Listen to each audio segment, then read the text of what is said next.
दोस्तों, जब भी भारत के इंजीनियरिंग और कारीगरों के कारनामों की बात आती है तो उसमें हावड़ा ब्रिज का नाम ना आए तो ऐसा हो ही नहीं सकता। और अगर किसी फिल्म में कलकत्ता का सीन दिखाना हो तो ऐसा हो ही नहीं सकता कि उसमें हावड़ा ब्रिज के शॉट या सीन ना हो, चाहे वह पिक्कू हो या गुड्डे। यानी अगर कहें कि ये हावड़ा ब्रिज ही है जिसके लिए कलकत्ता अपनी मिठाइयों से ज़्यादा फेमस है। ये तो आप जानते ही हैं कि हावड़ा ब्रिज कितना फेमस है, लेकिन हम में से बहुत कम लोग ही जानते हैं कि इस ब्रिज के बनने की कहानी क्या है और आखिर इसे क्यों इंजीनियरिंग का बेहतरीन नमूना कहा जाता है। आज के इस वीडियो में हम इस ब्रिज से जुड़ी हर वो बात बताएंगे जिसे बहुत और हर भारतीय को जानना चाहिए। कोलकाता और हुगली नदी पर पहले कोई ब्रिज नहीं था। नदी पार करने के लिए एकमात्र जरिया था, वह था नाव। बंगाल सरकार की ओर से साल 1871 में हावड़ा ब्रिज अधिनियम पारित होने के बाद साल 1874 में सर ब्रैडफोर्ड लेस्ली ने नदी पर पीपे का पुल निर्माण करवाया। साल 1874 में 22 लाख की लागत से नदी पर एक पुल बन गया जिसकी लंबाई 1528 फीट थी और चौड़ाई 62 फीट थी। फिर 1906 हावड़ा स्टेशन बनने के बाद धीरे धीरे ट्रैफिक और लोगों की आवाजाही बढ़ने लगी। तब इस पुल की जगह एक फ्लोटिंग ब्रिज बनाने के लिए फैसला लिया गया, यानी कि तैरता हुआ पुल। लेकिन तब तक पहला विश्व युद्ध हो चुका था, इसी वजह से एक काम शुरू नहीं हुआ। जिसके बाद युद्ध बीता और साल 1922 में न्यू हावड़ा ब्रिज कमीशन का गठन करने के कुछ साल बाद इसके लिए टेंडर जारी किया गया। तब तक जर्मनी के एक फार्मा ने सबसे कम पैसे का टेंडर भरा था, लेकिन तब जर्मनी और ग्रेट ब्रिटेन के आपसी संबंध में भारी तनाव रहने की वजह से जर्मनी के इस कंपनी को पुल बनाने का टेंडर नहीं दिया गया। बाद में वो काम ब्रैडवेट एंड जोसेफ कंपनी को दिया गया। अगर बात करें इसके कैंटिलीवर ब्रिज को बनाने की तो इसमें 26,500 टन स्टील का प्रयोग किया गया था। अब उस वक्त में इतना स्टील इकट्ठा कर पाना एक बहुत बड़ा टास्क या चुनौती था, लेकिन पुल का निर्माण बहुत जरूरी था। इसीलिए देश की सबसे बड़ी स्टील बनाने वाली कंपनी, लगभग इकलौती कंपनी टाटा स्टील ने अपने पास से स्टील बेचने की बात कही। इसी कारण डिमांड में से 23,500 टन की सप्लाई टाटा स्टील ने की। यानी एक तरह से देखे तो ये एक तरह से पुल टाटा का ही पुल है। इस्पात मिलने के बाद हावड़ा ब्रिज की डिजाइन तैयार की गई, जो कि अंग्रेजों की एक शर्त थी। ब्रिज चाहे जैसा भी बने, लेकिन ब्रिज के नीचे कोई भी पिलर नहीं होना चाहिए, ताकि ब्रिज के नीचे निकलने वाली बोट्स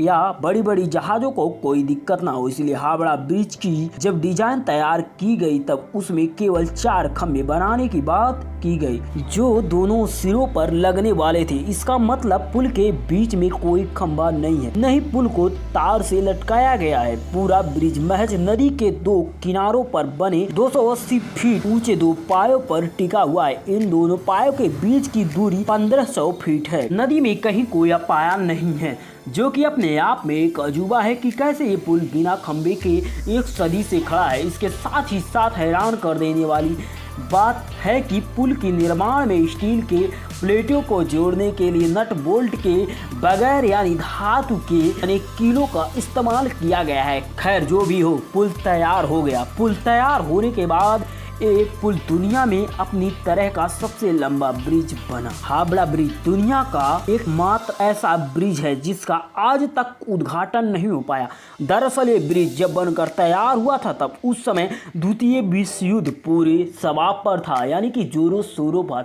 इसीलिए यह तय किया गया कि इसके उद्घाटन पर कोई धूमधाम नहीं होगी। द्वितीय विश्व युद्ध के दौरान जापानी सेना ने इस ब्रिज को नष्ट करने के लिए भारी बमबारी की थी, लेकिन संयोग से इस ब्रिज को कोई नुकसान नहीं पहुंचा। कोलकाता और हावड़ा को जोड़ने वाले ये ब्रिज जब बनकर तैयार हुए तो इसका नाम न्यू हावड़ा ब्रिज रखा गया। 14 जून सन 1965 को गुरु रविंद्रनाथ टैगोर के नाम पर इसका नाम रविंद्र सेतु कर दिया गया। लेकिन आज भी लोग इसे हावड़ा ब्रिज के नाम से ही जानते हैं। सबसे ज्यादा रोचक बात यह है, आज रोज इस पे रोजाना लगभग 1.25 लाख से अधिक गाड़ियां और 5 लाख से और अधिक पैदल यात्री यात्रा करते हैं। लेकिन अगर शुरुआती समय की बात करें तो ये ब्रिज बनने के बाद पहली बार इस पर एक ड्रम गुजरी थी। बाद में ट्रैफिक बढ़ने के बाद ट्रैम को बंद कर दिया गया था। एक और बात इस ब्रिज के साथ साथ बहुत रोचकता के साथ सुनाई जाती है कि ये ब्रिज दोपहर 12 बजे और रात के 12 बजे बंद कर दिया जाता है। इसके पीछे जो कारण है, हावड़ा ब्रिज के इंजीनियरों ने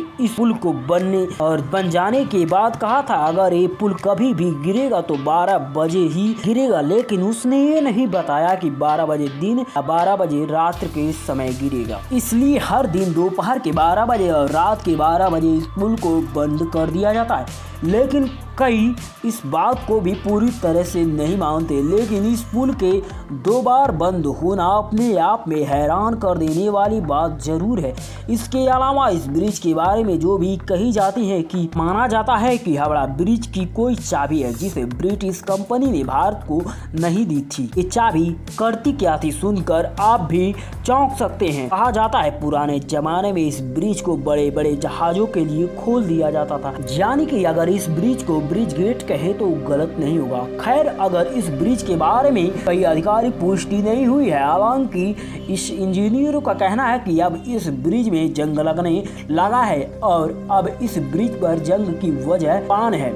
अब इस ब्रिज पर लाखों लोग गुजरते हैं और थूकते हुए निकलते हैं। इंजीनियर बताते हैं कि जिन खंबे पर पुल टिका हुआ है उनमें से कुछ खंबे की मोटाई आधी रह गई है। इस वजह से आप समझ सकते हैं कि इतने बड़े पुल को पाने की वजह से अपने आप को खोता जा रहा है। फिर 2005 में एक कार्गो शिप कि इस पुल में फंस जाने के कारण कुछ हद तक यह पुल डैमेज हो गया है। पक्षियों द्वारा हावड़ा ब्रिज पर गंदगी की जाने की वजह से हावड़ा ब्रिज कमीशन परेशान है, क्योंकि इस ब्रिज की केमिकल लॉस होती चली जा रही है। क्योंकि हावड़ा ब्रिज ट्रस्ट इन पक्षियों की गंदगी हटाने के लिए हर साल लगभग 5 लाख रुपए देता है। हावड़ा ब्रिज को पेंट कराने के लिए 26,500 लीटर पेंट लगती है, जिसमें करीब 65 लाख रुपए की लागत आती है। 2006 के शुरुआत में इस ब्रिज की मरम्मत करवाई गई थी, जिसमें 8 टन स्टील का प्रयोग किया गया था। इस पूरी प्रक्रिया में 50 लाख रुपए का खर्च आया था। इसके अलावा भी यह ब्रिज भारत के इतिहास में, खास कर कलकत्ता के इतिहास का एक बड़ा हिस्सा रहा है। इसलिए हमारी यह कर्तव्य है कि हम अपनी धरोहर को बचाएं। बाकी आपको हावड़ा ब्रिज के बारे में आपको क्या पता है, आप हमें कमेंट करके जरूर बताएं। साथ ही इस वीडियो को लाइक करें और अपने दोस्तों को साथ शेयर करें। साथ ही साथ हमारे चैनल को सब्सक्राइब जरूर करें और अगर आप फेसबुक पर देख रहे हैं तो इस वीडियो को लाइक करें और हमारे इस पेज को फॉलो करें।